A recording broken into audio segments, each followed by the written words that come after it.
Hello everybody, कैसे हैं सब? अच्छे हैं? चलिए जी, बहुत बढ़िया। चलो भी बच्चों, आज आपका वेलकम कर रहे हैं। आज की बहुत बहुत बहुत ही इम्पॉर्टेंट क्लास शुरू होने वाली है और आज का टॉपिक है हमारा इंटीग्रेशन, है ना। तो देखिए, इंटीग्रेशन बहुत बहुत बहुत ही इम्पॉर्टेंट है बच्चों, है ना। तो इसके लिए लेकिन देखिए, इंटीग्रेशन ऐसा नहीं होता ये बहुत टफ होने वाला है। टफ नहीं होता है। टफ क्यों लगता है आपको? टफ इसलिए लगता है बिकॉज आप लोग को डिफ्रेंशिएशन के कुछ फॉर्मूले होते हैं जो लर्न नहीं होते हैं, प्लस ट्रिग्नोमेट्री के फॉर्मूले होते हैं जो लर्न नहीं होते हैं। And because of these two आप इंटीग्रेशन को टफ समझना शुरू कर देते हैं। लेकिन देखिए बच्चों, मैं बिल्कुल श्योर बता रही हूँ कि अगर आपको डिफरेंशिएशन के सारे फॉर्मूले लर्न है, ट्रिग्नोमेट्री के सारे फॉर्मूले लर्न है, तो सीरियसली इंटीग्रेशन में कोई भी आपको बीट नहीं कर पाएगा। इंटीग्रेशन बहुत ही ईजी होने वाले हैं आप लोगों के लिए। तो इसीलिए मैं आपको बोल रही हूँ कि डिफरेंशिएशन और ट्रिग्नोमेट्री के फॉर्मूले आप लर्न कीजिएगा बहुत अच्छे से, इनको रिवाइज करते रहिएगा, डेली डेली रिवाइज कीजिएगा, तभी आपको फॉर्मूले लर्न होने वाले हैं। उसके बाद में देखिएगा integration will be very very easy to you, है ना। और देखिए, ये तो मेरा बहुत बहुत फेवरेट टॉपिक है इंटीग्रेशन। जब मैं पढ़ती थी मुझे तब भी बहुत पसंद था, अब मैं एक टीचर हूँ, मुझे अब भी बहुत पसंद है ना। पूरे मैथ्स में अगर मुझसे कोई पूछने वाला है तो मुझे क्या पसंद है? मुझे इंटीग्रेशन बहुत पसंद है ना। और ऐसे मुझे ही नहीं, अधिकतर बहुत बच्चों को ना integration, differentiation, I mean calculus बहुत पसंद होती है। और देखिए, कैलकुलस में ये बहुत ही इंपॉर्टेंट टॉपिक है हमारा, ठीक है बच्चों। तो इसको बिल्कुल ध्यान से करने वाले हैं आप लोग सभी के सभी, है ना। और देखिए, प्रैक्टिस, हर क्वेश्चन में डिफरेंट चीज मिलेगी आपको, जो इंपॉर्टेंट क्वेश्चंस है ना। और उस इंपॉर्टेंट क्वेश्चन में आपको आपकी प्री नॉलेज मींस डिफरेंशिएशन और ट्रिग्नोमेट्री के फॉर्मूले की जरूरत पड़ने वाली है, ठीक है।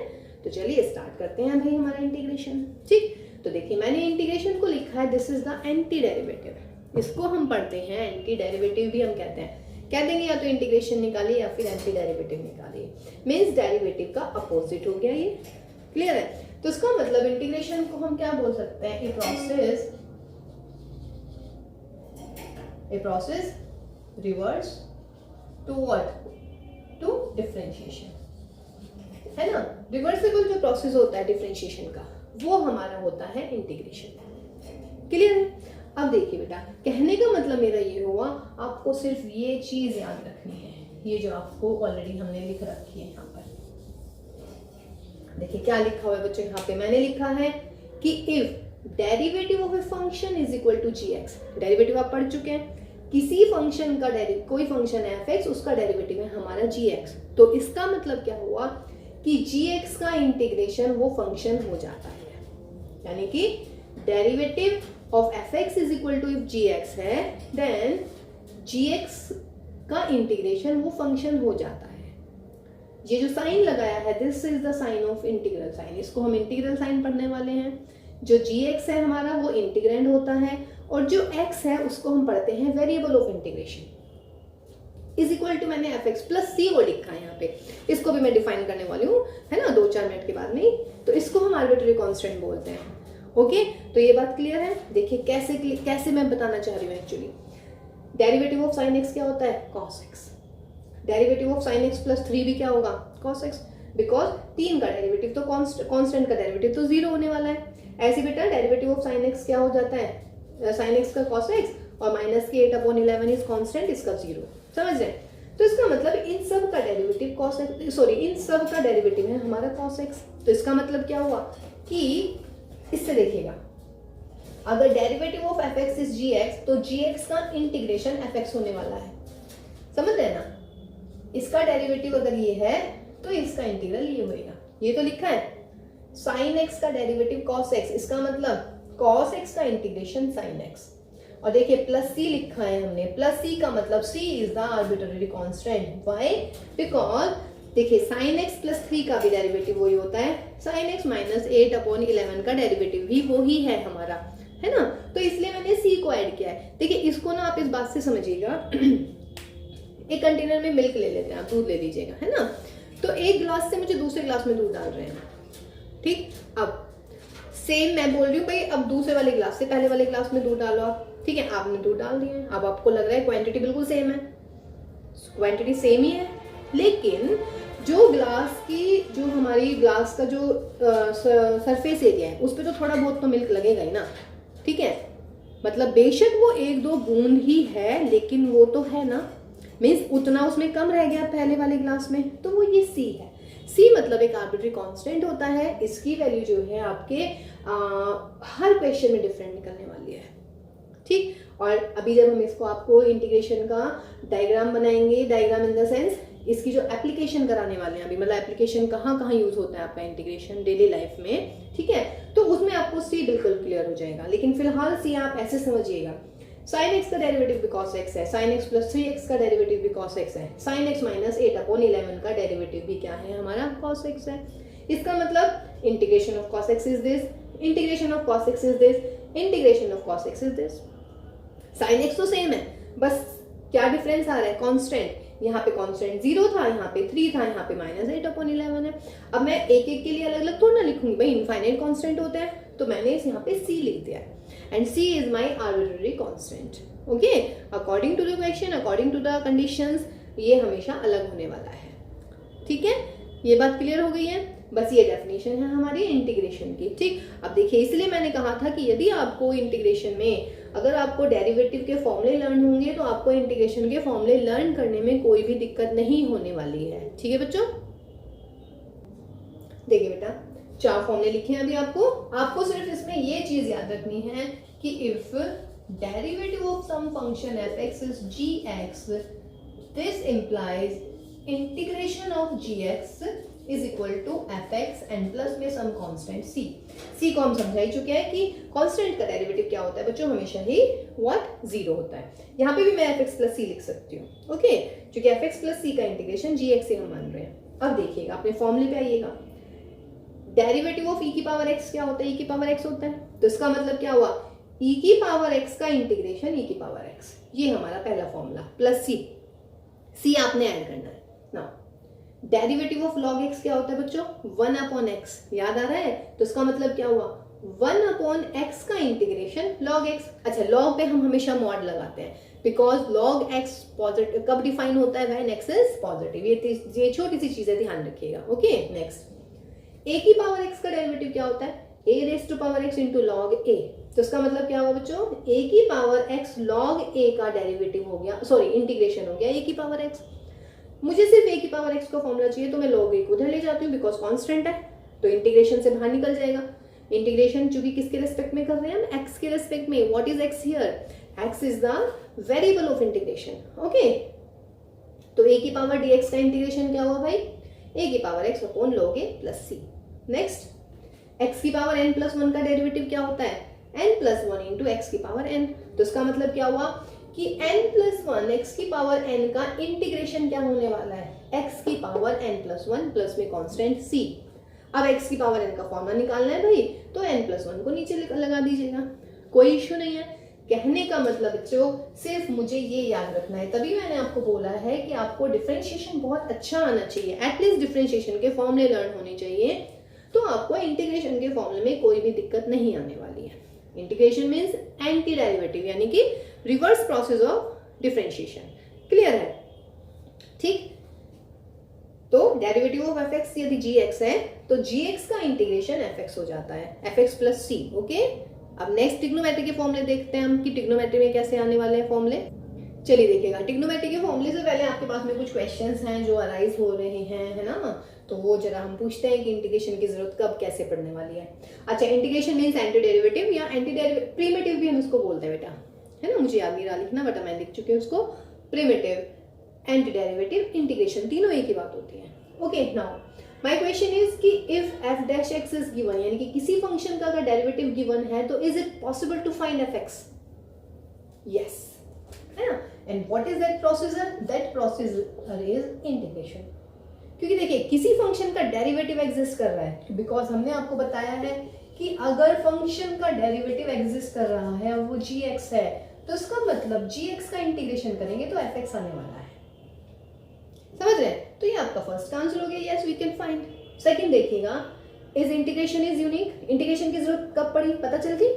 अगर मुझे डेरिवेटिव गिवन है फंक्शन का, तो मैं फंक्शन को कैसे फाइंड आउट करूंगी, तो वो जो प्रोसेस होता है that is called your integration, है ना, रिवर्स प्रोसेस ऑफ डिफरेंशिएशन। यहां से जंप मारते हैं हम फोर्थ पे एक बार, this is the example actually. अगर सपोज कीजिए इंस्टेंट वेलोसिटी मुझे गिवन है, यानी कि ds अपॉन dt, ये तो होता है rate of change of displacement, किसी भी पार्टिकल की मुझे गिवन है क्या वेलोसिटी, ठीक है, तो किसी भी टाइम पर, तो मैं कह रही हूँ कि मुझे उस पार्टिकल की यानी कि उस आर्टिकल की जो भी मेरा पोजीशन है वो फाइंड आउट करनी है उस इंस्टेंट पे, यानी कि उस टाइम पे वो कहाँ पर था एक्चुअली, समझ रहे हैं, यानी कि उसकी पोजीशन, इसकी position means where that was situated at that point T. इसका मतलब मुझे क्या निकालना है बेटा, अगर वो पोजीशन मेरी एस है तो मुझे एस निकालना है। इसका मतलब वही हुआ बच्चों कि अगर D S over D T मुझे गिवन है, समझ रहे हैं, तो मुझे क्या फाइंड आउट करना है, एस। तो इसका मतलब मुझे इसका इंटीग्रेशन करना है, या दिस इज, ठीक है। तो यदि मैं इसका इंटीग्रेशन कर लूंगी तो मेरा आंसर आ जाएगा, ठीक। और एक बात और, इंटीग्रेशन और डेरिवेटिव आपस में कैंसिल हो जाते हैं, इंटीग्रेशन और डेरिवेटिव आपस में कैंसिल हो जाते हैं बिकॉज ये रिवर्स ऑर्डर होते हैं एक दूसरे के, क्लियर है। तो ये हुआ एग्जांपल हमारा कि अगर वेलोसिटी यानी कि डेरिवेटिव गिवन है तो मुझे पोजीशन निकालनी है। ऐसे ही अगर सपोज कीजिए मुझे एक्सेलरेशन गिवन है ना, तो एक्सेलरेशन गिवन है, मुझे वेलोसिटी फाइंड आउट करनी है। तो वेलोसिटी और एक्सेलरेशन में क्या वो होता है कि अगर मैं dv अपॉन dt निकालती हूँ तो वो मेरा एक्सेलरेशन आ जाता है, यही रहता है ना। तो अगर एक्सेलरेशन गिवन है, वेलोसिटी निकालनी है, तो अब भी आपको उसका डेरिवेटिव इंटीग्रेशन करना पड़ेगा, ठीक। सेकंड क्वेश्चन है मेरा, इज इंटीग्रेशन इज यूनिक, बोलिए आंसर शुड बी यस और नॉट, नो। व्हाई, देखिए अभी मैंने आपको एग्जांपल दिया है, derivative of sine x is cos x, and भाई derivative of also sine x plus 3 is cos x. तो यहां से क्या आने वाला है, यहां से आ रहा है integration of cos x is sin x, और यहां से आ रहा है integration of cos x is sin x plus 3। कहने का मतलब मेरा cos x का इंटीग्रेशन क्या आने वाला है, एक्चुअली c आता है, और c है आर्बिट्ररी कांस्टेंट, हर क्वेश्चन के लिए c वेरी करेगा, हर क्वेश्चन में c अलग अलग होने वाला है। तो उसका मतलब इंटीग्रेशन जो होता है वो यूनिक नहीं होता, क्लियर है ना। Is every function is integrable, नहीं, जैसे every function is not differentiable, her function differentiable नहीं होता बेटा, या होता है, नहीं होता। तो जैसे हर फंक्शन डिफरेंशिएबल नहीं होता है तो हर फंक्शन भी इंटीग्रेबल नहीं होता है। सिर्फ कौन से इंटीग्रेबल होते हैं, जिसके डेरिवेटिव एग्जिस्ट करते हैं, समझ रहे हैं ना, क्लियर है। तो ये कुछ 4 पॉइंट थे हमारे, ठीक है बेटा। तो ये इंटीग्रेशन के बारे में थे। अब हम इंटीग्रेशन में ट्रिग्नोमेट्रिक के फॉर्मूले बताते हैं आपको, जो हमने ट्रिग्नोमेट्री करी है उसके फॉर्मूले भी लर्न करने हैं ना। तो चलिए ट्रिग्नोमेट्रिक जो रेशियोज हैं उनके इंटीग्रेशन बताते हैं हम आपको। देखिए बेटा 6 हमारे ट्रिग्नोमेट्रिक रेशियोज हैं, साइन, कॉस, टेन, कॉट, सेक और कोसेक, उनके हमने डेरिवेटिव्स लिख दिए हैं, ठीक है। डेरिवेटिव्स के फॉर्मूले के अकॉर्डिंग ही मैं इंटीग्रेशन के फॉर्मूले निकाल रही हूँ। पहला था मेरा derivative of sine x is equal to cos X. इसका मतलब क्या होने वाला है भाई, cos x का इंटीग्रेशन sin x, यही हमने लिखा है, integration of cos x is sin x। Next आइएगा, cos x का डेरिवेटिव क्या होता है, माइनस के sin x। इसका मतलब माइनस के sin x का इंटीग्रेशन cos x। लेकिन मुझे sin का फॉर्मूला चाहिए तो माइनस में उधर कर देती हूँ। क्या आ रहा है दिमाग में कि मैम माइनस तो यहाँ भी हो जाता माइनस सी, भाई कांस्टेंट है, प्लस सी लिख दो, माइनस सी लिखो, कोई फर्क नहीं पड़ता, कांस्टेंट तो कांस्टेंट होता है, समझ रहे हैं। नेक्स्ट आइएगा, tan x का डेरिवेटिव क्या होता है, sec स्क्वायर x। इसका मतलब क्या हुआ कि sec स्क्वायर x का व्हाट, इंटीग्रेशन tan x, ये फॉर्मूला नया आया, ओके। नेक्स्ट cot x का डेरिवेटिव क्या होता है, माइनस के कोसेक स्क्वायर, माइनस को इधर कर दीजिएगा, तो इसका मतलब कोसेक स्क्वायर x का इंटीग्रेशन हो गया बच्चों what, minus cot x, okay. sec x का डेरिवेटिव क्या बताया था आपको, sec x into tan x, तो इसका मतलब sec x into tan x का integration sec x, okay, plus C तो करना ही है। नेक्स्ट में आइएगा, कोसेक एक्स का इंटीग्रेशन माइनस के कोसेक एक्स कॉट एक्स होता है, तो इसका मतलब कोसेक एक्स कॉट एक्स का इंटीग्रेशन माइनस के कोसेक एक्स, ठीक है। ये 6 फॉर्मूले आए हैं हमारे, कहाँ से, ये आए हैं बेटा हमारे डिफरेंशिएशन के फॉर्मूले से। लेकिन अगर आप ध्यान दें इसमें, तो मुझे साइन का फॉर्मूला मिल गया, कॉस का मिल गया, फिर सेक स्क्वायर का मिल गया, कोसेक स्क्वायर का, सेक एक्स टेन एक्स का मिल गया, कोसेक एक्स कॉट एक्स का मिल गया। लेकिन कौन कौन बच गया अभी हमारे भाई, ना तो मेरे पास टेन एक्स का आया अभी, ना कॉट एक्स का आया, ना सेक एक्स का आया, और ना ही कोसेक एक्स का आया, ये नहीं आया ना, ठीक है। इसका मतलब अगर इन 6 फॉर्मूले से नहीं आ रहा तो इसका मतलब ये नहीं मैं कह रही कि ना तो टेन एक्स का इंटीग्रेशन होता है, ना कॉट का, ना सेक का, ना कोसेक का, चारों के इंटीग्रेशन निकलेंगे अभी। लेकिन वो होते हैं, हम इसको सब्स्टिट्यूट करेंगे। लेकिन अभी हम सब्स्टिट्यूशन पे नहीं जा रहे हैं बेटा, इनके इंटीग्रेशन भी हम निकालेंगे, है ना, लेकिन उसका प्रोसेस जो होता है वो अलग होता है थोड़ा, उसमें हम सब्स्टिट्यूट करते हैं, तब हम निकालने वाले हैं उसको। बट फिलहाल जो मैंने अभी क्या बोला है आपको, आज मैं सिर्फ आपको ये बता रही हूँ कि जो हमारा इंटीग्रेशन होता है that is known as anti derivative, means derivative का रिवर्स, अपोजिट टू डेरिवेटिव, है ना। तो अपोजिट टू डेरिवेटिव, सिर्फ मैंने डेरिवेटिव से आज फॉर्मूले निकालने हैं आपके पास में, ठीक है, फॉर्मूले और भी आएंगे, ठीक, लेकिन अभी फिलहाल डेरिवेटिव की बात चल रही है। ओके, चलिए फिर हमने भाई इनवर्स के डेरिवेटिव भी पढ़े हैं, इनवर्स ट्रिग्नोमेट्रिक जो फंक्शन होते हैं हमारे, अब हम उनके फॉर्मूले निकालने वाले हैं। ओके, देखिए बेटा 6 फॉर्मूलाज ये आए, फॉर्मूले ये आए हमारे पास में। साइन इनवर्स एक्स का derivative 1/√1 minus X square, cos inverse का डेरिवेटिव भी माइनस के 1/√1 माइनस एक्स स्क्वायर, दोनों सेम ही तो हैं, बस ये प्लस में है ये माइनस में। तो integration of 1 minus X square DX क्या आने वाला है, अगर प्लस है तो आंसर में साइन इनवर्स एक्स आएगा, और बेटा यदि माइनस है तो माइनस को मैं इधर ले जाती हूँ, तो यहाँ पे माइनस का कॉस इनवर्स एक्स आ सकता है, यानी कि 1/√1 माइनस एक्स स्क्वायर का जो इंटीग्रेशन होता है वो या तो साइन इनवर्स एक्स प्लस सी होता है, कभी कभी ऐसा हो सकता है आपको कि कॉस इनवर्स एक्स में आंसर देना पड़े, ठीक है। तो यदि कॉस इनवर्स एक्स में according to the question, according to the situation, वैसे हम मोस्टली ये वाला यूज करने वाले हैं sine inverse X, but in case कहीं कॉस इनवर्स की जरूरत पड़ी तो माइनस कॉस इनवर्स, माइनस कहाँ से आया, ये वाला माइनस इधर कर दीजिएगा। Similarly in these two cases also, देखिए टेन इनवर्स एक्स का डेरिवेटिव क्या होता है बच्चों, 1/1 plus X square, cot inverse का माइनस के 1/1 प्लस एक्स स्क्वायर, इस माइनस को इधर कर दीजिएगा, तो इसका मतलब integration of 1/1 plus X square होता है टेन इनवर्स एक्स, या फिर इस माइनस को इधर ले जाइएगा, माइनस का कॉट इनवर्स एक्स प्लस सी, ठीक है। टेन इनवर्स ज्यादा फैशनेबल है, ये ज्यादा फैशन में चलेगा, ये कभी कभी अकॉर्डिंग टू द आंसर, ठीक है। नेक्स्ट में सेकंड इनवर्स एक्स का डेरिवेटिव ये होता है भाई 1/x √x स्क्वायर माइनस 1, तो ये क्या हुआ, इसका मतलब यदि आप इसका इंटीग्रेशन करेंगे तो सेकंड इनवर्स एक्स आएगा, यदि आप इसका इंटीग्रेशन करेंगे तो कोसेक इनवर्स आएगा, माइनस को मैं इधर ले जाऊंगी तो माइनस के कोसेक इनवर्स, ठीक बेटा।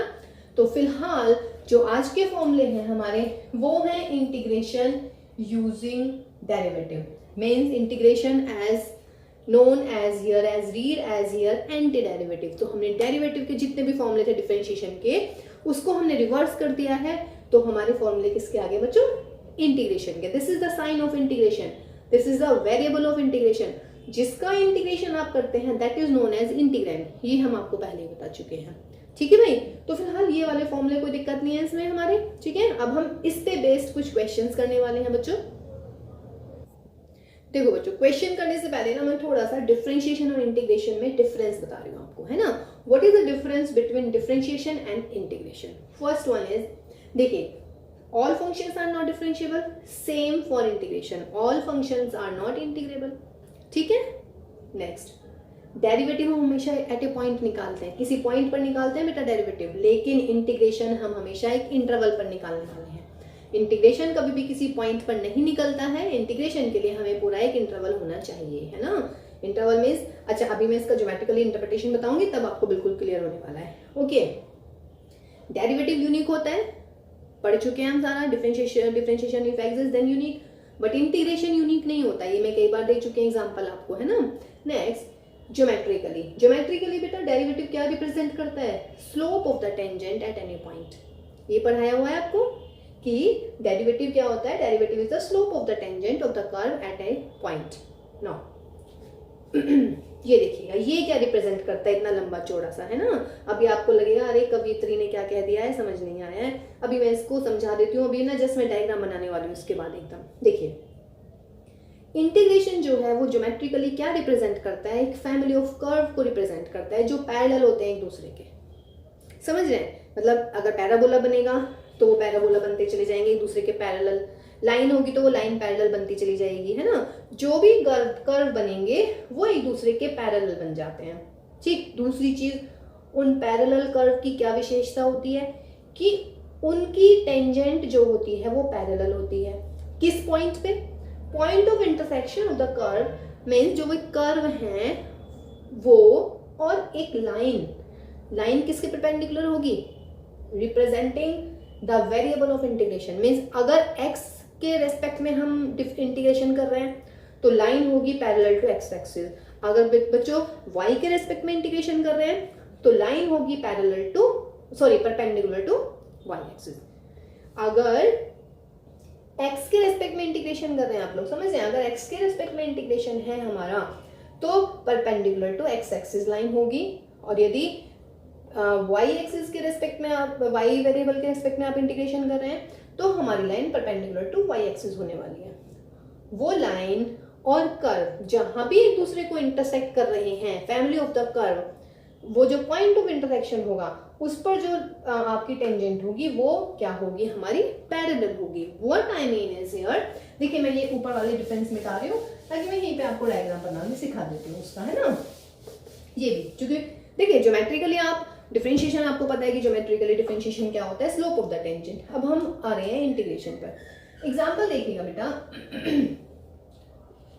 एक्स स्क्वायर है ना, सॉरी एक्स स्क्वायर का डेरिवेटिव क्या होता है 2x, एक्स स्क्वायर प्लस 1 का डेरिवेटिव क्या होगा, simple 2x, x square minus 1 का डेरिवेटिव क्या होगा 2x, एक्स स्क्वायर प्लस 2 का डेरिवेटिव क्या होगा 2x, एक्स स्क्वायर माइनस 2 का डेरिवेटिव क्या होने वाला है 2x। What does this mean, actually मैं क्या बताना चाह रही हूँ आपको बच्चों, मैं ये बताना चाह रही हूँ कि 2x का जो डेरिवेटिव होने वाला है 2x 2x 2x 2x 2x का डेरिवेटिव एक्स स्क्वायर होने वाला है और प्लस में सम कांस्टेंट c होने वाला है।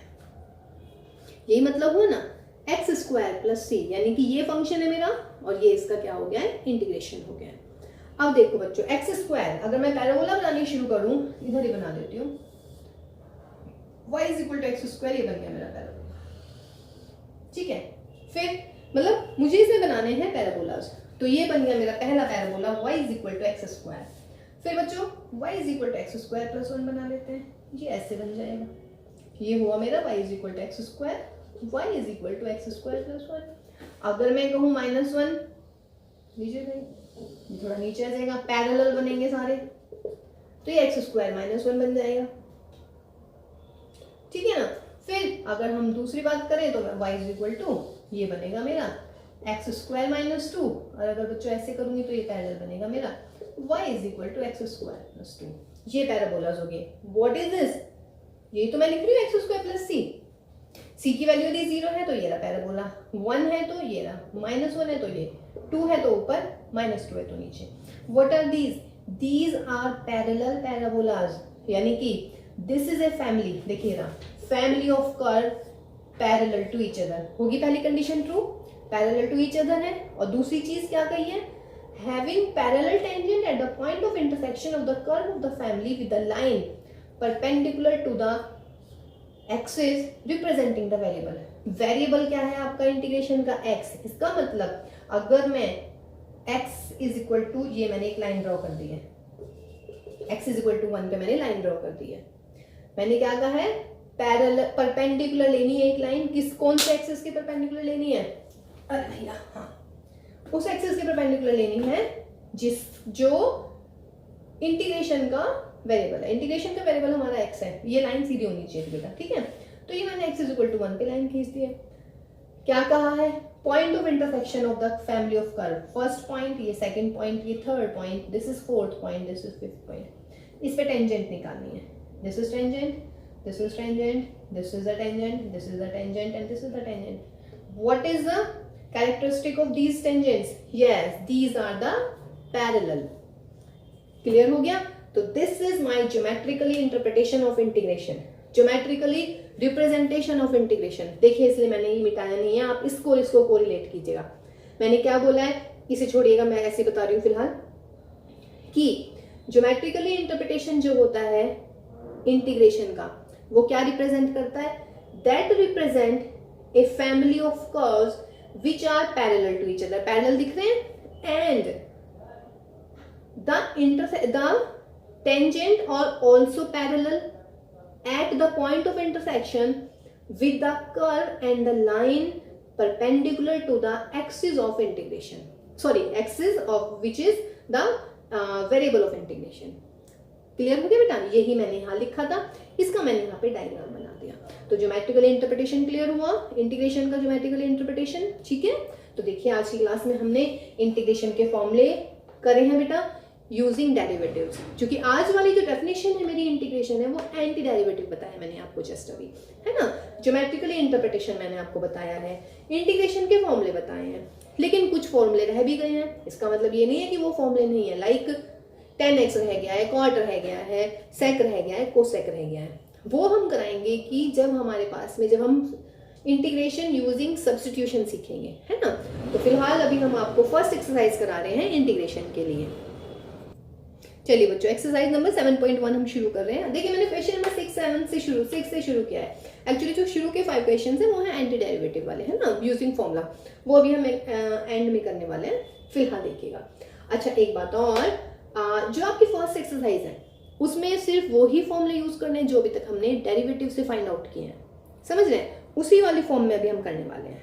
फॉर एग्जाम्पल ये है आपका, और देखिए इंटीग्रेशन भी लीनियर प्रॉपर्टी को होल्ड करता है। लीनियर प्रॉपर्टी मीन्स जैसे कि ये 4 अगर मैं इसका डेरिवेटिव करती तो कैसे करती, 4 को इंटू में करके e की पावर 3x का डेरिवेटिव कर देती। सिमिलरली आप इंटीग्रेशन के लिए भी करेंगे बच्चों। 4 इंटीग्रेशन से बाहर आ जाएगा, e की power 3x dx plus integration 1 dx। कोई दिक्कत यहाँ तक?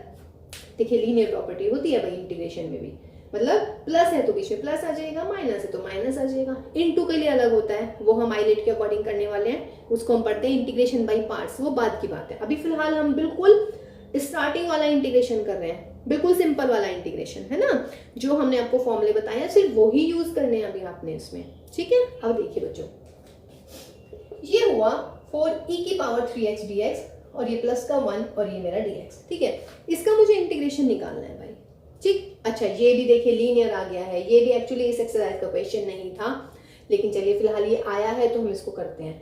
ये इस एक्सरसाइज में नहीं आने वाला था बेटा, ठीक है, लेकिन चलिए कोई बात नहीं। ओके नाउ इसको मैं एंटी डेरिवेटिव से कर सकती थी, बट क्या करना होता है इंटीग्रेशन में, e की पावर x का इंटीग्रेशन क्या होता है भाई, e की पावर x ही होता है। फिर जो ये 3x है इसका डेरिवेटिव आप अपोन में कर दीजिएगा। 3x का डेरिवेटिव कितना होता है, 3, खत्म। 1 का इंटीग्रेशन, 1 किसका डिफरेंशिएशन होता है, यस एक चीज ध्यान रखिएगा, x का डेरिवेटिव होता है 1, दिस इंप्लाइज 1 का इंटीग्रेशन इज x, ये याद रख लीजिएगा। और अगर याद भी नहीं रखना है ना कोई दिक्कत वाली बात नहीं है, 1 का मतलब x की पावर 0 का फॉर्मूला लगाएंगे आप, ठीक है। तो 1 का इंटीग्रेशन हो गया x प्लस के c, तो आंसर आया 4e की power 3x upon 3 plus x plus c, this is my answer. देखिए ये मैंने सब्स्टिट्यूशन का है, ये एक्चुअली e की पावर 3x सब्स्टिट्यूशन है ना, वो आपकी नेक्स्ट एक्सरसाइज है। ये बाय चांस इसमें आ गया क्वेश्चन तो हमने करवा दिया है। करते कैसे है इसको, e की पावर 3x, जैसे 3x लीनियर हो गया हमारा, ठीक है, तो जो भी बेटा x का कोफिशिएंट होता है वो अपॉन में आ जाता है। e की पावर 3x है तो 3x का डेरिवेटिव अपॉन में आ जाएगा। जब मैं सब्स्टिट्यूशन पढ़ाऊंगी तो उसमें बिल्कुल क्लियर बताऊंगी। फिलहाल ये पता नहीं कैसे इसमें क्वेश्चन दे दिया है, बाय मिस्टेक आ गया है, बट कोई बात नहीं हमने कर लिया है। नेक्स्ट देखिएगा ये है, इसमें एक्स स्क्वायर की मल्टीप्लाई कर देते हैं अंदर, सिंपल भाई। सिंपली मुझे पहले सिंप्लीफाई करना है, उसके बाद मैं इंटीग्रेशन करूंगी। एक्स स्क्वायर की जब मैं इसमें एक्स स्क्वायर की मल्टीप्लाई करूंगी तो सिंपल 1। अब अलग अलग कर लीजिएगा, एक्स स्क्वायर dx, बीच में क्या है माइनस 1 dx, कोई इशू नहीं होना चाहिए इसमें। एक्स स्क्वायर देखिए फॉर्मूला क्या होता है भाई, एक्स की पावर n का, एक्स की पावर n का इंटीग्रेशन होता है एक्स की power n plus 1 upon n plus 1 upon में c। तो एक्स स्क्वायर, तो n की जगह क्या है 2, तो n की जगह क्या है बच्चों 2, तो यहाँ पे आंसर कितना आने वाला है, x की पावर 2 प्लस 1 अपॉन 2 प्लस 1 और अगेन 1 का इंटीग्रेशन x और प्लस की c, तो आंसर कितना x की पावर 3 माइनस के x प्लस c। ये वाला फॉर्मूला लग गया इसमें, x की पावर n का इंटीग्रेशन x की power n plus 1 upon n plus 1, n की जगह क्या है बच्चों, देखिए कंपेयर कीजिए ना इसको, एक्स स्क्वायर dx, n की जगह 2 लिखना है बस, तो 2 प्लस 1 अपॉन 2 प्लस 1, ठीक है। इसमें आइएगा a को बाहर एक्स स्क्वायर dx, फिर क्या करने वाले हैं b को बाहर, because b is the constant dx, plus c को बाहर 1 इंटू dx कर दीजिएगा भाई।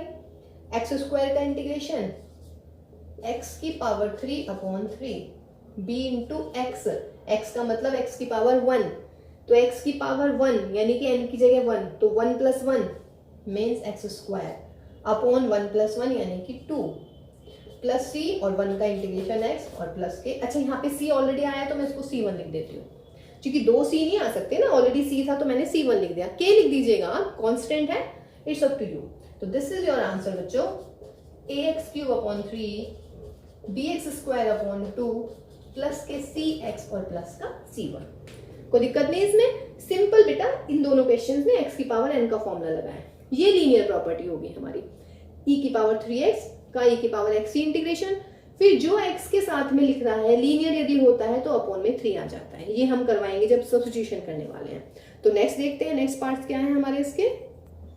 देखिए बेटा क्वेश्चन नंबर 9, 2x² + e की पावर x का इंटीग्रेशन करना है। तो कैसे करने वाले हैं भाई, 2 को बाहर लिख लेते हैं, x² dx प्लस e की पावर x dx। अब बोलिएगा भाई x² का इंटीग्रेशन x की power n + 1 upon n + 1, e की पावर का तो e की पावर ही हो जाता है, twice x³ upon 3 plus e की power x plus c। This is my answer.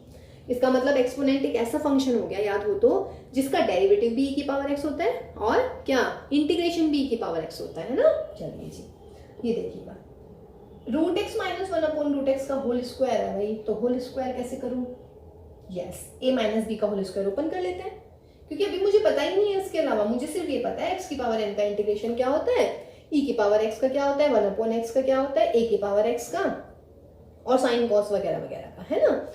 तो मुझे वो ही अप्लाई करने हैं अभी। तो देखिएगा √x - 1 अपॉन √x का होल स्क्वायर ओपन कर दीजिएगा, तो a - b का whole square a² plus b² - 2ab, तो ये कट जाएगा सिंपल, तो यहाँ पे ये बचने वाला है। तो अलग अलग कर लीजिएगा, integration x dx plus 1 upon x dx, minus को 2 को बाहर और 1 dx, x का integration x² upon 2, 1 upon x किसका इंटीग्रेशन होता है, log x का। वेरी गुड, मॉड लगाएंगे log पे हमेशा ही, कहीं कहीं मैं भूल जाऊंगी लेकिन आप लोगों ने नहीं भूलना है, वैसे मैं भी ट्राई करूंगी कि मैं ना भूलूं। 1 का इंटीग्रेशन x और प्लस का c, this is my answer. Next देखिएगा क्या करना चाहिए, डिवाइड कर दो भाई, नीचे x² ही तो है, x² से डिवाइड कर दीजिएगा, तो क्या होने वाला है, x³ upon x² plus 5x² upon x² minus के 4 अपॉन x², और यहाँ पर हो गया मेरा इंटीग्रेशन। करिएगा, x³ और x² में क्या बना बच्चों, x dx प्लस x² से x² हटाइएगा 5 × 1 dx, और यहाँ पर माइनस का 4 बाहर, 1 अपॉन x² यानी कि x की पावर -2।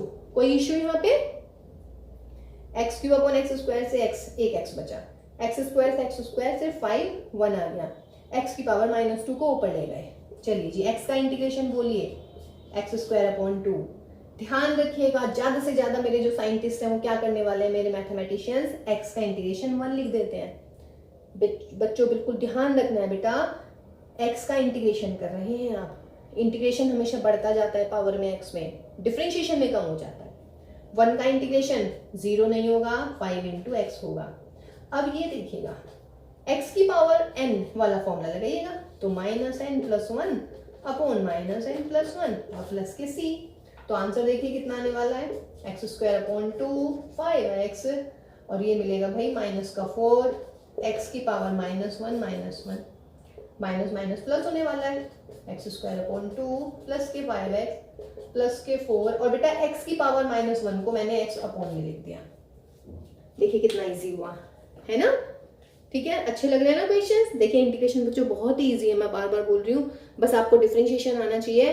और ये तो देखिए छोटी छोटी चीजें, a - b का होल स्क्वायर ओपन कर लिया, x² से डिवाइड कर लिया, अगर नीचे एक ही टर्म होती है तो हम डिवाइड ही करते हैं इसमें। ओके, नेक्स्ट क्वेश्चन देखते हैं अभी। देखो बेटा next question, question number 12, upon में √x दिख रहा है, √x से डिवाइड कर देते हैं, कोई दिक्कत नहीं है भाई। x³ upon √x plus 3x upon √x plus के 4 अपॉन √x, ब्रैकेट लगाइए और dx लगाइएगा। अब इसको अलग अलग कर लेते हैं भाई, x की पावर 3 और हाफ यानी कि 3 - हाफ, तो 3 - हाफ मीन्स x की पावर 5/2, फिर प्लस के 3, यहाँ पे क्या होने वाला है, x अपॉन x की पावर हाफ, तो x की पावर हाफ बचने वाला है, यहाँ पर 4 बाहर, x की पावर हाफ अपॉन में है डिनोमिनेटर में, तो ऊपर ले जाइएगा, तो x की पावर -हाफ, कीजिए खत्म। लगाइए x की पावर n का फॉर्मूला, क्या होता है x की पावर n का इंटीग्रेशन? देखिए ये बहुत इस्तेमाल हो रहा है भाई, याद करिएगा n upon n plus 1 plus की c लगाइएगा। n की जगह 5/2 तो x की power 5/2 plus 1 upon 5/2 plus 1 plus के 3 x की पावर हाफ प्लस 1 अपॉन में हाफ प्लस 1। यहाँ पे लगाओ बच्चों x की power minus half plus 1 minus के हाफ प्लस 1। बोलिएगा x की पावर 7/2 अपॉन 7/2 प्लस के 3 x की पावर कितना 3/2 3/2 प्लस के 4 x की पावर प्लस के हाफ सॉल्व दिस। ये आ जाएगा भाई 2/7 x की पावर 7/2। 3 से 3 उड़ा देंगे, ये ऊपर 2 पहुंच जाएगा x की पावर 3/2। 2 ऊपर पहुंच जाएगा, 2 and 4 हो जाएंगे 8 x की पावर 1/2 प्लस 3। देखिए c भूल रही हूँ मैं, यहाँ पर भी c लगेगा, यहाँ पर भी c लगेगा। आगे आंसर हमारा ठीक है। नेक्स्ट देखते हैं, इसको यहाँ से बाउंड कर देती हूँ। ये देखिएगा, या तो x-1 से डिवाइड कर लीजिएगा या फिर देखें ऊपर फैक्टर करके, क्या पता आ जाए x-1 आ ही जाएगा, बिकॉज अभी मैंने डिनोमिनेटर का कोई फॉर्मूला ही नहीं बताया आपको, है ना। तो ऊपर देखिएगा x² कॉमन, यहाँ पर x-1, यहाँ पर +1 common, x-1 upon x-1 integration. फिर बच्चों x-1 कॉमन ले लीजिएगा और ये मतलब कि जो फर्स्ट एक्सरसाइज है आपकी वो सिंप्लीफिकेशन की है, पहले सिंप्लीफाई करना है क्वेश्चन को, फिर जो मैंने जनरल फॉर्मूले बताए हैं उसी में आना चाहिए। उसके अलावा भी मैंने आपको कुछ नहीं बताया है ना, ना प्रोडक्ट बताया, ना डिनोमिनेटर बताया, सॉरी न्यूमरेटर और डिनोमिनेटर वाले कोई क्वेश्चन ही नहीं बताए, जस्ट है ना। x-1 से x-1 उड़ाइएगा, क्या मिला बच्चों x² + 1 dx। क्या करना चाहिए x² dx + 1 dx। x² का क्या होने वाला है x³ और 1 का x और प्लस का कांस्टेंट c।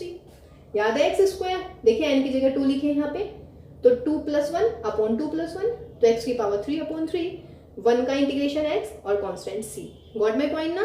नेक्स्ट आइएगा, क्या लग रहा है भाई इस पे, √x की मल्टीप्लाई कर देते हैं, तो √x माइनस x√x dx।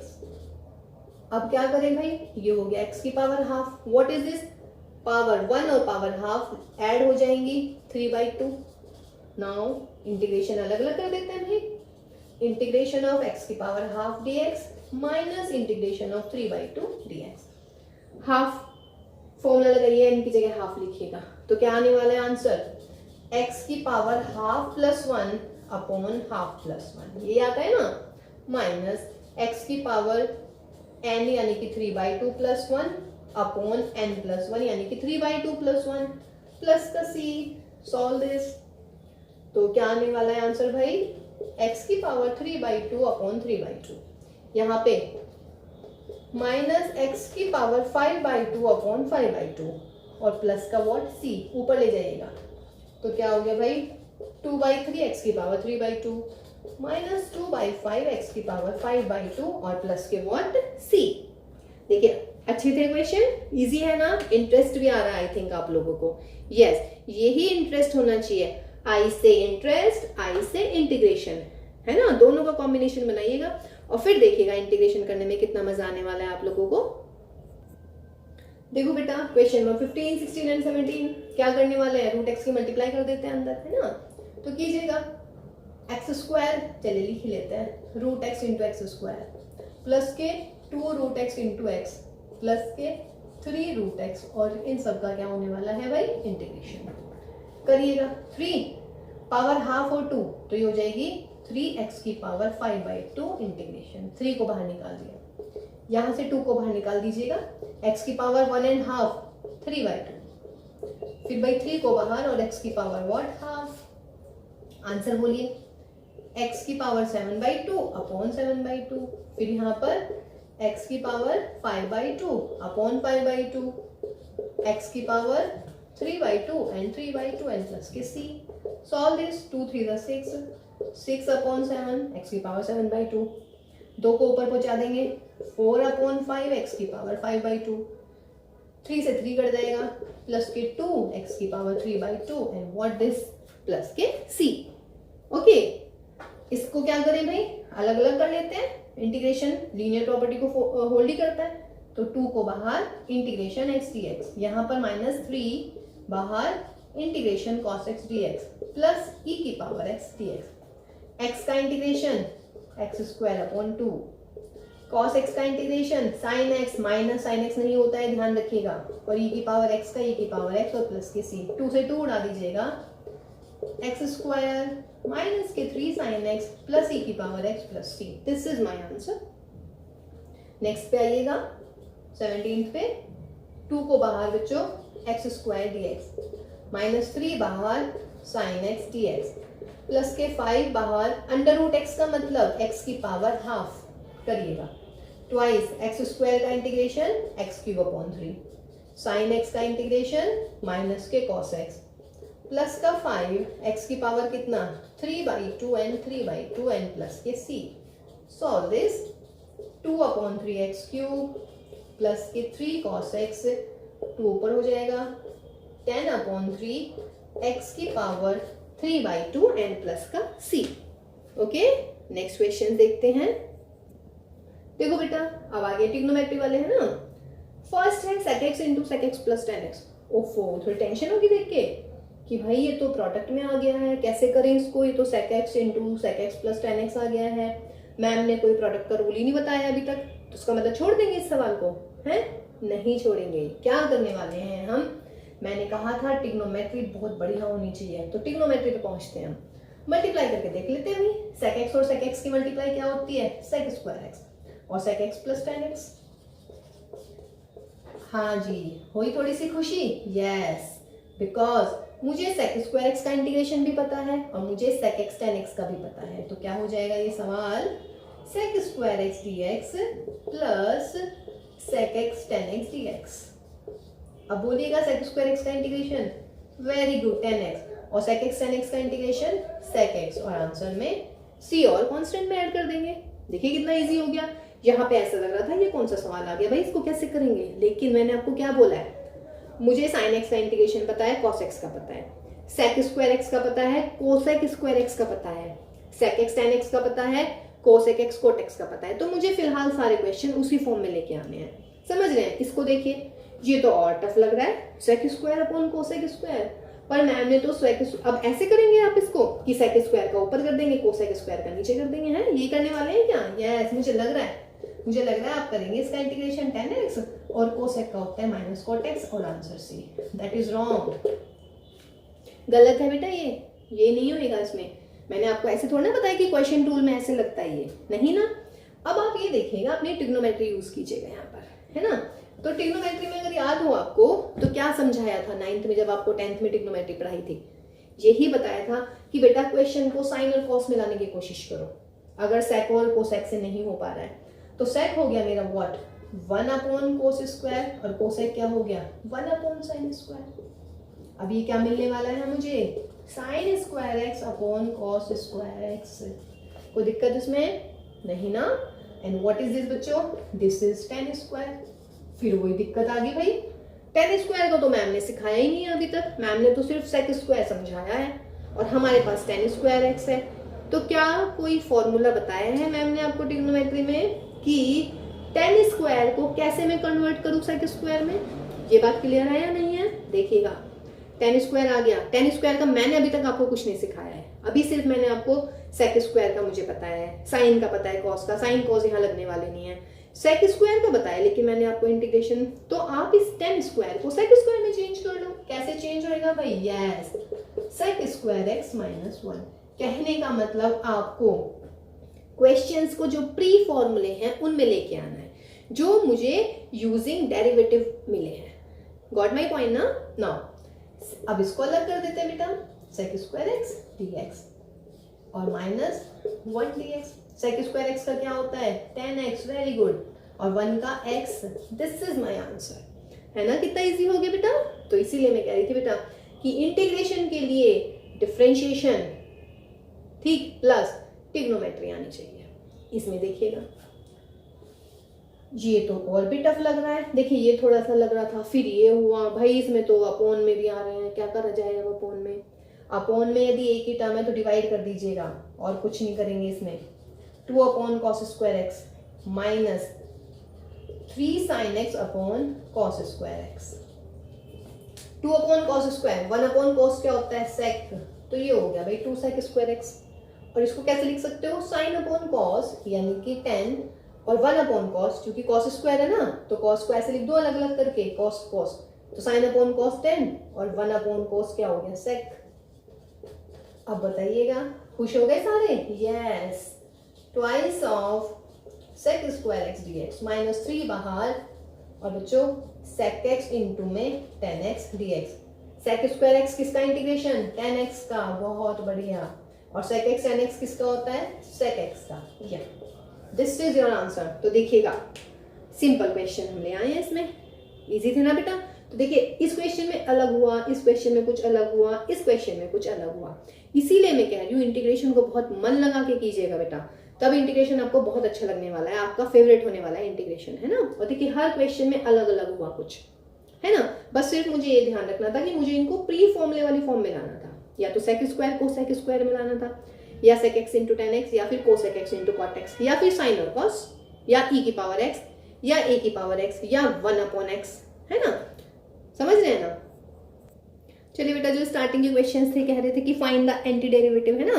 देखिए एंटी डेरिवेटिव से कह रहे हैं तो आपको ऐसे करना पड़ेगा यूजिंग डेफिनेशन। एंटी डेरिवेटिव की क्या डेफिनेशन होती है? एंटी डेरिवेटिव ये होता है कि if d over dx of fx is equal to gx, this implies integration of gx is equal to fx। कहने का मतलब जो आपको क्वेश्चन में दे रखा है, आपको ये पता लगाना है ये किसका डेरिवेटिव होता है। साइन किसका डेरिवेटिव होता है? cos का, cos 2x। तो मैंने लिखा derivative of cos 2x is minus किस 2 sin 2x, यही होता है भाई। cos 2x का क्या हो गया? sin 2x, और 2 लग गया माइनस, ठीक ना? मुझे सिर्फ sin 2x चाहिए तो माइनस के हाफ हो गया, इसे छुपा लीजिए फिलहाल।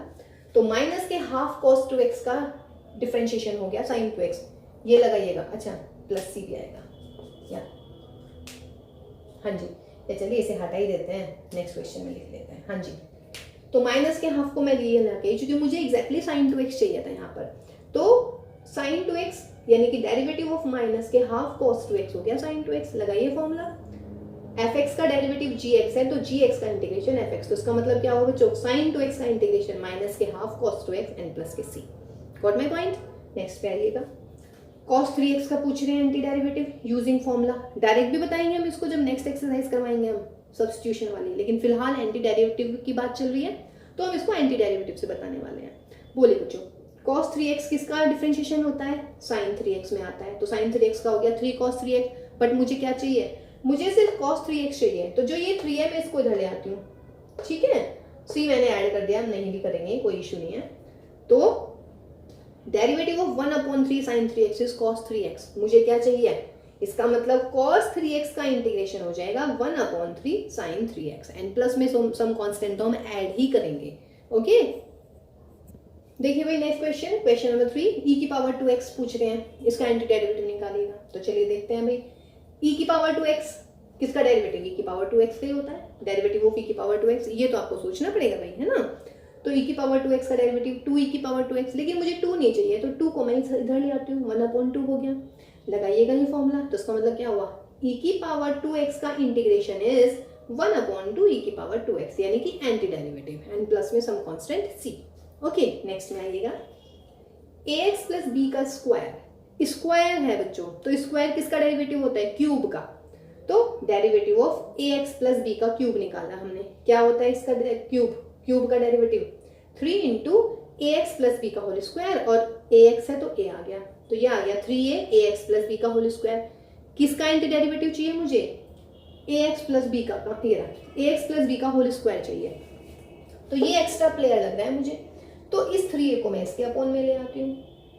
अब ये वाली फॉर्मूला लगा दीजिएगा, अगर डेरिवेटिव इसका ये वाला फंक्शन है तो what does this mean? Using anti derivative ax plus b का होल स्क्वायर का इंटीग्रेशन आने वाला है, ये आ गया ये, और प्लस में कर दीजिएगा c। ओके, देखिए बेटा क्वेश्चन नंबर 5 कह रहे हैं कि sin 2x माइनस 4e की पावर 3x का एंटी डेरिवेटिव निकालिए। तो मैंने इसको अलग अलग करके दिखाया है, एक साथ में थोड़ी प्रॉब्लम होने वाली थी इसमें। तो देखिएगा, sin 2x किसका डेरिवेटिव होता है? cos 2x का, तो cos 2x का हो गया माइनस के 2 sin 2x, लेकिन मुझे क्या चाहिए? sin 2x, तो माइनस के 2 को मैं इधर ले गई हूँ, नो इश्यूज, ठीक है। नेक्स्ट आया e की पावर 3x, e की पावर 3x किसका डेरिवेटिव होता है, e की पावर 3x का ही, तो e की पावर 3x का डेरिवेटिव 3e की पावर 3x, बट मुझे e की पावर 3x चाहिए तो 3 को मैं इधर ले आई हूँ। बट अभी भी मेरा क्वेश्चन नहीं बन पाया, मुझे चाहिए -4, तो -4 मैंने इधर लिख दिया, -4 इधर लिख दिया, क्या प्रॉब्लम है भाई, जिससे मल्टीप्लाई कर रहे हैं उसी से यहाँ पे भी मल्टीप्लाई कर रहे हैं, है ना। अब फर्स्ट एंड सेकंड को कंबाइन कर लीजिएगा, तो derivative of -½ cos 2x -4/3 e की power 3x is equal to sin 2x - 4 e की पावर 3x। तो what does this mean, using the definition of antiderivative, the integration of this whole quantity will be this and plus में some constant c। Okay तो ये हुआ बच्चों मेरा question number 5। अब last के 2 क्वेश्चंस हैं वो और करते हैं, मल्टीपल चॉइस क्वेश्चंस हैं वो हमारे। देखिए बेटा question number 21 actually multiple choice है ना, लेकिन मैंने इसको मल्टीपल चॉइस के हिसाब से नहीं कराया है, मैंने ऐसे कराया कि अगर एक नंबर में आ जाता है कि find the anti derivative of this, मैं इसको मल्टीपल चॉइस से भी कराऊंगी अभी, लेकिन पहले ये देख लीजिएगा। तो √x + 1/√x, तो आप देखो बेटा √x यानी कि x की पावर ½ किसका डेरिवेटिव होता है, x की पावर 3/2 का, तो x की पावर 3/2 का डेरिवेटिव कर दिया, लेकिन मुझे सिर्फ √x चाहिए, तो ये 3/2 की मल्टीप्लाई इधर हो जाएगी, ये 2/3 हो गया, ठीक है। सिमिलरली 1/√x, 1/√x किसका डेरिवेटिव में, किसके डेरिवेटिव में आता है, जब आप √x का डेरिवेटिव करते हैं, तो √x का derivative is equal to that, but I need only 1/√x, तो 2 को इधर मल्टीप्लाई कर देंगे। ओके इन दोनों कहाँ गया, फ्रॉम 1 and 2 को ऐड कर दीजिएगा, तो डेरिवेटिव ऑफ 2/3x की पावर 3/2 प्लस 2x की power ½ is equal to √x + 1/√x, इधर प्लस कराए तो उधर भी प्लस होने वाला है। तो using the derivative definition of anti derivative, इसका एंटी डेरिवेटिव ये आने वाला है, दिस इज माय आंसर। लेकिन चूंकि मल्टीपल चॉइस है और एंटी डेरिवेटिव का मतलब क्या होता है भाई, इंटीग्रेशन, तो आप इसको डायरेक्ट इंटीग्रेशन कीजिएगा, तो x की पावर ½ प्लस x की पावर -½ का इंटीग्रेशन कीजिए, x की पावर ½ का इंटीग्रेशन, x की पावर 3/2/3/2, x की पावर ½ प्लस c, तो आंसर कितना 2/3 x की पावर 3/2 प्लस 2x की power ½ plus c, this is your answer. ये मैंने एज ए थ्योरी कराया है, और देखिए अगर एंटी डेरिवेटिव आता है मल्टीपल चॉइस में, तो मल्टीपल चॉइस में आपको ऐसे करने की आवश्यकता बिल्कुल भी नहीं है, ठीक है।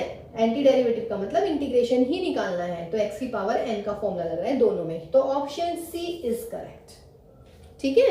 And the last question is question number 22। देखिए बेटा multiple choice again, question number 22 बहुत ही बढ़िया सवाल है भाई, देखिएगा।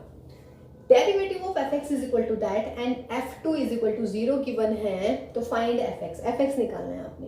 अब एक बार बताओ मुझे, यदि fx का डेरिवेटिव ये फंक्शन आ रहा है, तो यूजिंग दिस, देखिए derivative of fx is gx, what does this mean, तो therefore we have here using the definition of anti derivative gx यानी कि 4x³ - 3/x की पावर 4 का इंटीग्रेशन आने वाला है fx, तो लगा लीजिएगा, तो देयरफॉर fx इज व्हाट, 4 बाहर, x³ फिर -3 बाहर, 1/x की पावर 4 यानी कि x की पावर -4 लगाइएगा, x³ का इंटीग्रेशन बेटा x की पावर 4/4 -3 यहाँ पर, x की पावर -3/-3 प्लस के c, 4 से 4 उड़ा दीजिएगा, और भाई -3 से -3 तो प्लस के 1/x³ एंड प्लस का c, this is my answer. अगर वो कहता है fx निकालिएगा, कहे तो वो fx ही रहे हैं, लेकिन वो साथ में ये भी बोल रहे हैं कि f2 इज इक्वल टू 0 की बने, f2 इज इक्वल टू 0 का मतलब है आपको c को निकालना है, आपने c की वैल्यू निकालनी है, ठीक है। फंक्शन आ गया अब हमारा, अब लिखेंगे, बहुत अच्छा सवाल है भाई, f2 इज इक्वल टू 0, तो क्या करा जाए f2 को, देयरफॉर f2 x की जगह 2 रख देते हैं, तो क्या हो जाएगा 2 की पावर 4 प्लस 1/2 का क्यूब एंड प्लस के c, तो f2 की जगह कितना है 0, तो 0 is equal to 2 to the 4 16 plus के 1/8 प्लस के c, यहाँ से c की वैल्यू निकाल दीजिएगा, तो c is equal to -16 - 1/8, solve this, 48 128 - 1 यानी कि -129/8, ये आ गई मेरी c की वैल्यू, ठीक है। अब ये c की वैल्यू यहाँ पर रख दीजिएगा, तो therefore fx is equal to, लगाइएगा ऑप्शन, x की पावर 4 1 अपॉन दिस माइनस के 129 अपॉन 8। ये बहुत अच्छा सवाल था भाई, बहुत बढ़िया सवाल था ये, कोई इशू तो नहीं है ना इसमें। देख लीजिएगा ऑप्शन क्या है हमारा, x की पावर 4 प्लस 1 अपॉन एक्स की पावर 3 माइनस के 129 अपॉन 8, यानी कि option A is correct for this. तो option A B C D में कुछ ज़्यादा डिफरेंस नहीं है, कहीं प्लस आ रहा है, यहाँ पावर 3 है, यहाँ पावर 4 है, तो उसको बिल्कुल ध्यान से कर लीजिएगा आप लोग, ठीक है बेटा।